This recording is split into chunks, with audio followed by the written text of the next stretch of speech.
K ആന്റണിക്കെതിരെ വിവാദ ഇടനിലക്കാരൻ TG. Nandakumar ഉന്നയിച്ച ആരോപണം ഏറ്റുപിടിക്കാനില്ലെന്ന് ഡോക്ടർ ടി.എം. തോമസ് ഐസക്. വിശദീകരണം നൽകേണ്ടത് അനിൽ കെ ആന്റണിയും ആന്റോ ആന്റണിയുമാണ്. താൻ പൂർണ്ണ ബോധ്യമുള്ള കാര്യങ്ങളിൽ മാത്രമേ നിലപാട് പറയൂ എന്നും തോമസ് ഐസക് പ്രതികരിച്ചു.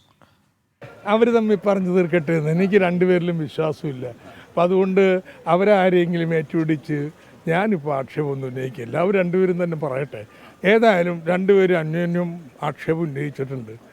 അതുകൊണ്ട് രണ്ടുപേരും വിശദീകരിക്കണം. ഞാൻ കൃത്യമായിട്ട് എനിക്ക് തെളിവും ബോധ്യവും ഉണ്ടെങ്കിൽ ഉന്നയിക്കും.